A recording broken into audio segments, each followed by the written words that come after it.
परवेज भाई, आपका बहुत बहुत आभारी हूँ कि आपने ऐसे समय में जहाँ पर मैं निकल के नहीं जा पा रहा हूँ, और मुझे याद है पिछले 95 में जो मैं पहला इलेक्शन नगर पालिका अध्यक्ष के लड़ा था, तब से लेकर के और इस इलेक्शन तक धनोखर चौराहे पर हम लोग एक पब्लिक मीटिंग करके, अंतिम पब्लिक मीटिंग करके एक समाज को मैसेज देते थे। उत्तर प्रदेश में लोकल बॉडी के चुनाव चल रहे हैं।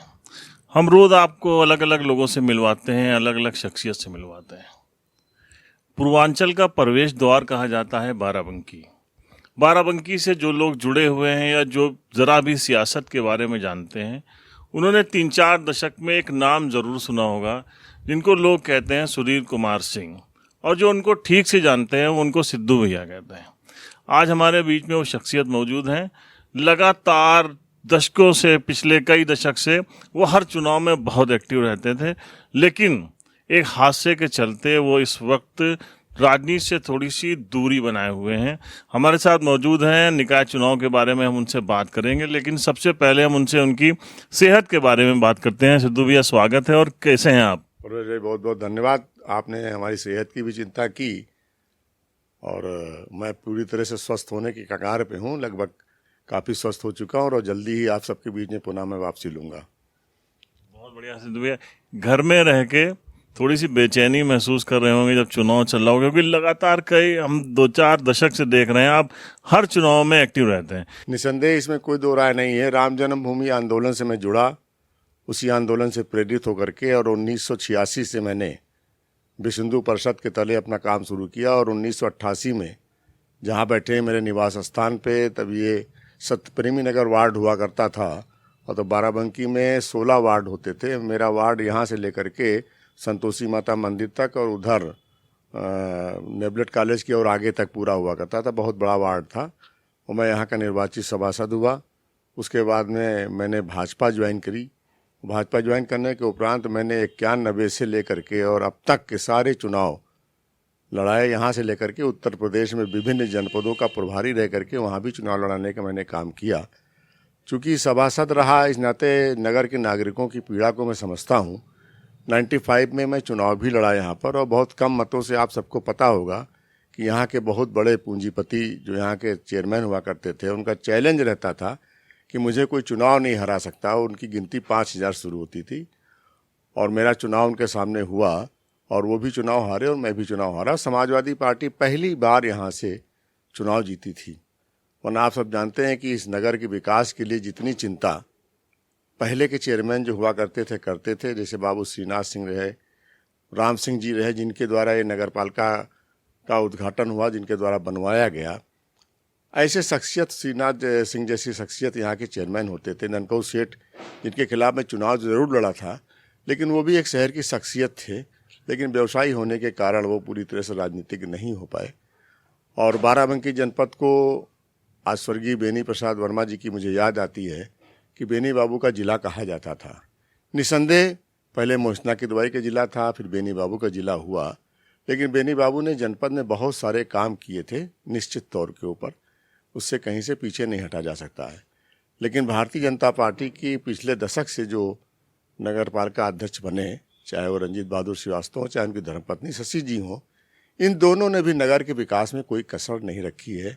और आज मैं कह सकता हूँ कि पूरे बाराबंकी शहर की कोई सड़क, कोई नाली, कोई खड़ंजा ऐसा नहीं है जहाँ पर भारतीय जनता पार्टी के सरकार में कार्य ना हुआ हो, कार्य न कराया गया हो। मेरा लक्ष्य है कि अब की बार नगर निकाय में, चूँकि मैं शुरुआत से जुड़ा रहा, तो ऐसे व्यक्ति को ही पहुँचना चाहिए जो नगर के विकास के लिए और नगर की जनता के लिए ध्यान दे। सिद्धू भाई, आपके संबंध बहुत अच्छे रहे हैं उनसे, जिनकी आप बात कर रहे हैं, चुनाव में जिताने की अपील कर रहे हैं रंजीत बहादुर श्रीवास्तव जी से। पार्टी के भी आपका उनसे जुड़ाव रहा है, लेकिन विकास के नाते आप बताइए कि क्या विकास के नाते भी उनको चेयरमैन होना चाहिए? देखिए, विकास की बात जहाँ तक करें तो मुझे नहीं लगता है कि किसी क्षेत्र में विकास ना हुआ हो। आज आप शहर के किसी मोहल्ले में जाइए, चाहे आप लोग कहते हैं कि वो हिंदूवादी चेयरमैन है। हिंदूवादी नेता तो मैं भी रहा हूँ, निश्चित तौर पे स्पष्ट रूप से, चूँकि राम जन्मभूमि आंदोलन से जुड़ करके मैंने काम किया। और आज भी हम सब राम भक्त हैं, और जो राम भक्त है उसका हमारे यहाँ स्वागत है।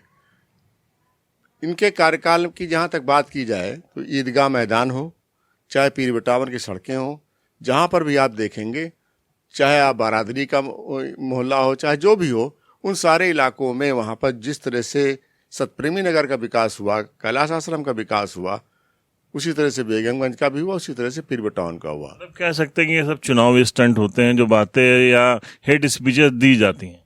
देखिए, चुनावी स्टंट तो होते ही हैं। हम अपनी बात चुनाव में कहते हैं, वो अपनी बात कहते हैं चुनाव में। लेकिन हम भारतीय जनता पार्टी के लोग, जब से भारतीय जनता पार्टी में माननीय मोदी जी का आगमन हुआ है, योगी जी का आगमन हुआ है, मैं निश्चित रूप से कह सकता हूं कि उत्तर प्रदेश में जिस प्रकार से स्वच्छ शासन की प्राप्ति हुई है, निश्चित रूप से नगर पालिका में भी अब भ्रष्टाचार की ना कोई गुंजाइश थी, ना कोई आगे भविष्य में रहने वाली है। क्योंकि मोदी जी की नज़र अगर उत्तर प्रदेश पर है तो योगी जी की नज़र प्रत्येक जनपद में है, और हमारे हर जनपद में एक मंत्री और एक प्रदेश का नेता उसका प्रभारी बनकर उसकी देखभाल करता है। कहीं पर अगर किसी को कोई असुविधा होती है तो सीधी बात उस तक पहुंचाई जा सकती है। चलो भाई, इसीलिए हम आपसे ये बात कर रहे थे कि मोदी जी हैं, वो पूरी योजनाओं की बात करते हैं। योगी जी वो कहते हैं कि हमने मतलब जीरो टॉलरेंस कर दिया है, अपराधी हमारे प्रदेश में नहीं रहेंगे। ट्रिपल इंजन सरकार की बात हो रही है कि इस चुनाव में अगर हम जीतते हैं लोकल बॉडी, तो सीधे ऊपर से नीचे तक विकास की बात होगी। जब इतनी विकास की बात हो रही है, आपके पास बताने को इतनी सारी योजनाएं हैं, तो क्यों एक आपके स्वास्थ्य मंत्री आते हैं और वो कहते हैं कि भाजपा को जिताओ, नहीं तो पाकिस्तान की जीत होगी। तो इस टाइप की बातों की जगह क्यों इस्तेमाल करना पड़ता है जब आप सीधे विकास की बात करते हैं? देखिए, ये सब समीकरण है। पाकिस्तान शुरुआत से, बंटवारे के बाद से लेकर के जिस तरह से भारत के ऊपर कुदिष्ट रखता है, इस कारण भारत के रहने वाले प्रत्येक नागरिक के मन में पाकिस्तान के प्रति नफरत का भाव है। और जो पाकिस्तान संबंधी कोई बात करता है तो निश्चित रूप से जो यहाँ का नागरिक है वो उत्तेजित हो जाता है, चाहे हम हो, चाहे हमारा कोई वरिष्ठ नेता हो। मुसलमान भी हमारे देश का नागरिक है। अभी देख रहे हैं, शब्द जो कहते हैं पाकिस्तान को तो आप कह सकते हैं, लेकिन जो मुसलमान का शब्द का इस्तेमाल होता है, देखिए, मुसलमान का शब्द जो होता है, मुसलमान कोई बाहर का नहीं, जो हमारे हिंदुस्तान में रह रहा है। वो हमने कहा ना कि जैसे जो बेगमगंज में काम हुआ, जो कटरा बारादरी में काम हुआ, जो पीर बटावन में काम हुआ, तो उसमें कोई चिन्हित करके मुसलमान नहीं, भाई वहाँ पर अल्पसंख्यक हिंदू है उस मोहल्ले में, और कुछ मोहल्लों में मुसलमान अल्पसंख्यक है तो हिंदू। तो आप ये मानते हैं कि धीरे धीरे पॉलिटिक्स से हेट स्पीच दूर होनी चाहिए? हाँ, इस तरह से ऐसी बात नहीं कहनी चाहिए जो किसी को खराब लगे, लेकिन फिर भी आदमी को अपनी बात रखने की स्वतंत्रता है और हर मुंह को अपनी बात कहने की स्वतंत्रता है। कोई कुछ भी कहे, आपको याद होंगे मैं भी कभी कभी कुछ बोलता रहता हूँ, लेकिन उसके बोलने का मतलब ये नहीं कि हम आज भी जो मुसलमान हमारे देश में या हमारे जनपद में राष्ट्रवादी है, उसके साथ हम कोई भेदभाव नहीं करते। आज भी हमारे यहाँ पे जो वार्ड्स हैं उसमें एक मुस्लिम प्रत्याशी हमने दिया है जो चुनाव लड़ रहा है, और एक मुस्लिम कार्यकर्ता है जिसको उत्तर प्रदेश उर्दू एकेडमी का हम लोगों ने सदस्य बना करके भेजा है।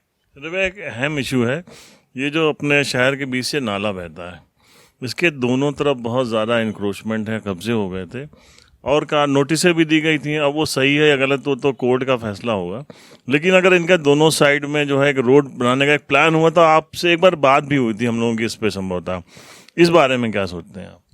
देखिए, इस पे आपका कथन बिल्कुल सत्य है। ये ग्रीन बेल्ट एरिया घोषित है, लेकिन कोर्ट के द्वारा इसमें जहाँ तक मेरी जानकारी इस समय स्टे है। नोटिसें प्रशासन के द्वारा दी गई थी, लेकिन अगर हम एक मानव की बात सोचें, एक नागरिक के नाते सोचें, तो एक मकान, एक झोपड़ी और एक कमरा बनाना आज के समय में बहुत मुश्किल काम है। तो मेरा ये आग्रह है कि वहाँ पर तमाम आप देखेंगे ऐसे लोग भी रहते हैं जो गरीब परिवार के लोग हैं, जिन्होंने अपने मकान छोटे छोटे बना रखे हैं, तो उनको कहीं पर इस्टेब्लिश करने का भी काम हमें करना चाहिए। उसके बाद में फिर उनको हटा करके हम ग्रीन बेल्ट बनाना चाहें और वहाँ पे दोनों तरफ सड़कें बना करके हम एक रास्ता चालू कर दें जो यहाँ निकल करके हमको लगता है बड़े रोलेल तक जाएगा रास्ता, नागरिकों को सुविधा मिलेगी। लेकिन उससे पहले जिस प्रकार से हम लोगों ने छाया चौराहे पर यहाँ पर ठेलों की दुकानें लगती थी, गुमटियाँ थी, इनको यहाँ से हटवाने का काम नगर प्रशासन ने किया, नगर पालिका ने किया, तो उनको हम लोगों ने कमला नेहरू पार्क के पास में शिफ्ट करके उनकी जीविका प्रभावित न हो काम किया। इसी तरह इसमें भी किसी को बेघर न करते हुए कार्रवाई की जाएगी तो अच्छी बात रहे। परवेज भाई, आपका बहुत बहुत आभारी हूँ कि आपने ऐसे समय में जहाँ पर मैं निकल के नहीं जा पा रहा हूँ, और मुझे याद है पिछले 95 में जो मैं पहला इलेक्शन नगर पालिका अध्यक्ष का लड़ा था, तब से लेकर के और इस इलेक्शन तक धनोखर चौराहे पर हम लोग एक पब्लिक मीटिंग करके, अंतिम पब्लिक मीटिंग करके एक समाज को मैसेज देते थे। इस बार हम मैसेज नहीं दे पा रहे हैं अस्वस्थ होने के कारण। मैं आज की तारीख में भारतीय जनता पार्टी के नेता के नाते आप सबसे आग्रह करना चाहता हूं कि आज मोदी जी का हाथ मजबूत करने का, योगी जी का हाथ मजबूत करने का समय आ गया है, क्योंकि नगर पालिका जो होती है वो नींव का ईंट होती है। जब हमारी नींव मजबूत रहेगी तो हमारी बिल्डिंग भी बनेगी अच्छी, और उस पर चाहे जितना बिल्डिंग हम बनाते जाएं। इसी तरह से जो ट्रिपल इंजन की सरकार का नारा दिया गया है, उत्तर प्रदेश में हम हैं, देश में हम हैं, नगर निकायों पर भी हम आ जाएंगे तो निश्चित रूप से विकास की गंगा बहेगी और जनमानस की जो भी आकांक्षाएं हैं उनको पूर्ण करने का काम भारतीय जनता पार्टी करेगी। बहुत बहुत धन्यवाद आपका।